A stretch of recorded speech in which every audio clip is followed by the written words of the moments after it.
Hello guys, আসসালামু আলাইকুম। আবু চলে আসলাম আপনাদের মাঝে আরেকটা ভিডিও নিয়ে। হঠাৎ করে দেখি স্মৃতি আপু বলতেছে যে আমার কিছু মাসি পিসি খালারা আছে, তাদের মাথা ব্যথা আমাকে নিয়ে। আজকে যাই হোক, দেখেন স্মৃতি আপু কি বলতেছে, তার কথাগুলো শুনেন। মাসি পিসিদের উদ্দেশ্যে হয়তো এই কথাগুলো বলতেছে, কথাটি শুনলে আপনারা বুঝতে পারবেন। নিয়ে আমাকে নিয়ে এত মাথা ব্যথা আছে কিছু মাসিদের আসলে। তো আমার কিছু আশেপাশে আমার অনেক পাড়া প্রতিবেশী মাসি আছে, খালা আছে, পিসি আছে। তো আমার সেই মানে খালাদের অনেক বেশি আমাকে নিয়ে টেনশন আছে যে খালাদের অনেক সমস্যা। তারা বলতেছে আমরা কি লিভ টুগেদার করছি না, আমরা কিভাবে থাকছি, আমাদের রিলেশনশিপ থেকে সমাজ কি শিখছে, কি জানছে, কি করছে। আমরা কি একবারও বলছি আমরা লিভ টুগেদার করছি? যেটা বাংলাদেশে কি লিগেল হয়েছে? আপনি কি ছিলেন? এক্সপিরিয়েন্স কি আপনার আছে? খালা, মাসি, পিসি আপনাদের আছে? এগুলো তো আমার মনে হয় আপনাদের অনেক ভালো এক্সপিরিয়েন্স আছে। সো দ্যাটস ওয়াই আপনারা এগুলো খুব সুন্দর করে বলতে পারেন। সো বাংলাদেশে এটা এখনো কিন্তু লিগেল না, আপনারা খুব ভালো করে জানেন। আরেকটা কথা, যে আমাকে যারা যে কথাগুলো বলতেছেন, আসেন প্লিজ, মোস্ট ওয়েলকাম। কোথায় আসবেন আপনারা? প্লিজ আসেন।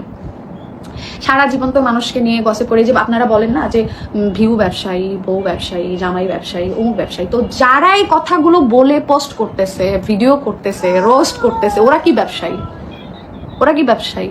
ওরা তো তাইলে কোনো দরেই পড়ে না, কোনো যোগ্যতার লাইনেই পড়ে না, তাই তো? ওরা তো কোনো লাইনেই পড়ে না।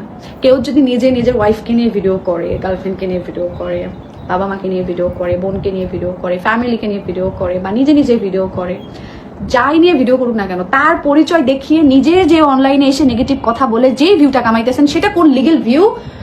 আপনার পরিচয়, আপনার মেন্টালিটি, মানসিকভাবে আপনি রোগী কিনা সেটাকে জাস্ট আগে যাচাই করেন। আপনি সুস্থ কিনা, আপনি মানসিকভাবে সুস্থ কিনা সেটাকে জাস্ট আপনি চেক আপ করে একবার দেখে আসেন ডক্টরের কাছে আপনার ব্রেনটা। যে আপনি যে বলতেছেন যে একজন এই যে ভিউ ব্যবসায়ী, অমুক ব্যবসায়ী। তো আমাদের বিশেষ করে যদি আমি বলি যে আমার ট্রেন্ডিং এ থাকতে চাইলে, ভিউ কামাইতে চাইলে, টপিকের শেষ নাই, ব্লগিং এর শেষ নাই। যে আজকে পিআর রিসেপশন হলো, এখানে আসলাম, দেখেন আমার 4 ঘন্টায় মিলিয়ন ক্রস করছে ভিউ। সো কালকে একটা গেট টুগেদার রাখবো, পরশু একটা বান্দরবান ট্যুরে চলে যাব। ভিউ, এইভাবে ভিউ আনা চাই। একটা নতুন এইভাবে দেখি পোস্ট করতেছে, আগে এর ভালো লাগতো, আগের ভিডিও দেখতাম, বাট এখন যা শুরু করছে তার মানে কি? আপনি আগেও আমারে দেখতেন, আপনি এখনো দেখেন আমি কি করতেছি না করতেছি। সো যেদিন থেকে আমি আপনার অপছন্দের পাত্রী হলাম, সেই দিন থেকে আপনি কেন দেখেন?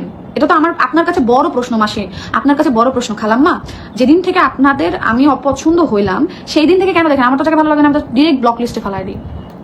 কেন দেখেন? আমি ইচ্ছা করতেছে সবার নামগুলো খুব সুন্দর করে দিই, বাট আপনারা যে বলেন আমরা ভিউ ব্যবসায়ী, সো আমি আপনাদের কি ব্যবসায়ী বলবো? তাইলে আমি বলবো যে আপনি এই ভিউ ব্যবসায়ীদের নাম নিয়ে আপনি 2 পয়সা, 2 টাকা কয়েন, বা আপনি 4 আনা 8 আনা পয়সাগুলো আপনি কামাই করার এবার ধান্দা খুঁজতেছেন, ধান্দা করতেছেন। এগুলো তো আপনাদেরকে বলবো তাহলে, তাই না? তাহলে কি বলবো বলেন? আপনাদেরকে কি বলা যায়? আমরা তো ধরেন আমাদের লাইফস্টাইল নিয়ে ভিডিও করতেছি, আমার কাছে মহিলাই লাগলো। তো উনি দেখি আন্টি আমাকে নিয়ে একটা পোস্ট করছে, একটু আমাকে আগে আমার চোখে পড়ছে। আমার ফ্রেন্ড জান্নাত মেবি ওনার বাসায় গেছিল মেবি। তো আমি জাস্ট আইডিতে যাওয়ার পরে আমি এটা দেখছি। তো উনি দেখে আমাকে নিয়ে একটা পোস্ট লিখছে খুব সুন্দর করে। তো তারপরে ভাবলাম যে হয়তো আমি অনেক বড় অপরাধী, আমাকে নিয়ে উনি পোস্ট করছে, খুবই খারাপ লাগছে না? যাকে আমাকে ভালো লাগতো এখন আর ভালো লাগে না, এখন যেগুলো করতেছি এটা সেটা হ্যান ত্যান, যাই হোক, অনেক নেগেটিভ ভাবে কথা বলছে। সো আইডিতে ঢোকার পরে দেখলাম যে উনি আমাকে না, মনে হয় না পারে তো কাউকেই বাদ রাখে না। সো এরকম ভাবে আমি যতজনকেই দেখছি যে আমাকে নিয়ে ট্রল করছে বা খারাপ কথা বলছে, পোস্ট করছে, তাদের আইডিতে যদি একবার ঢুকছি, মাশাআল্লাহ পুরো আইডিতে কুটনামিতে ভর্তি থাকে। নিজের কিছুই নাই, নিজের কোনো যোগ্যতাই নাই যে নিজের কোনো কিছু নিয়ে সে রিপ্রেজেন্ট করবে। জাস্ট সে খুব ভালো করেই জানে আমি একে নিয়ে দুইটা নেগেটিভ কথা বলে, একে নিয়ে দুটা নেগেটিভ কথা বলে, একে নিয়ে এই কথা বলে, একে নিয়ে গসিপ করলে, একে নিয়ে কুটনামি করলে আমার ভিডিওতে ভিউ হবে, আমি ভিউ কামাইতে পারবো। এই হচ্ছিল কিছু মানুষের টপিক, কিছু মানুষের হচ্ছিল চিন্তা ভাবনা। তার মানে এই না যে জাতা মাতা যা খুশি লিভ টুগেদার, অমুক সমুক ভকর চক্কর সব টেনে নিয়ে আসবেন, ফ্যামিলি শিক্ষা, অমুক শিক্ষা, তমুক শিক্ষা, হ্যান ত্যান। তো পিটনি উনি নিজেও খাবে, ওনাকে নিয়ে আর কিছু বলতে চাচ্ছি না। যাই হোক, কিন্তু যেগুলো খালা, মাসি, পিসি যারা আছেন, যারা হচ্ছিল অন্যকে নিয়ে অনেক বেশি মাথা ব্যথা থাকে আপনাদের, যারা অন্যের টপিক নিয়ে অনেক কথা বলতে পছন্দ করেন, গসিপ করতে পছন্দ করেন, কে কি করলো, কিভাবে চললো, কিভাবে না করলো, কি না করলো। যেদিন আমি আজকে একটা কথা বলি, এই কথাটা রেকর্ড করে রাখেন, মিলায় নিয়েন ভবিষ্যতে। অনেকে বলতেছেন যে 1 বছর পরে গিয়ে বলবে যে আমাদের অনেক আগেই বিয়ে হয়ে গেছিল, ভিউ কমে গেলেই এটা বলবে। তো আচ্ছা, যাই হোক, এই মাসি পিসিদের ভবিষ্যৎবাণী নিয়ে একটা কথা বলি, জাস্ট আজকে মিলায় নিয়ে। আমার লাইফ স্টোরি আমি কখনোই ফুল ভাবে, মানে আমি ওইভাবে শেয়ারই করি নাই কখনো। আচ্ছা, জাস্ট যখন যেই টপিকটা আসছে বা যখন যে সিচুয়েশন আসছে, সেই সিচুয়েশনের হয়তোবা কিছু অংশ আমি শেয়ার করছি আমার লাইফ থেকে। বাট আমার পুরো লাইফ স্টোরি আমি কখনোই শেয়ার করি নাই। তো আমার ইচ্ছা আছে যে আমার পেজে যখন 1 মিলিয়ন হবে তখন আমি একটা শো হোক বা আমার পেজ হোক, লাইভে হোক বা যেখানেই হোক, আমি আমার ফুল লাইফ স্টোরি শেয়ার করব।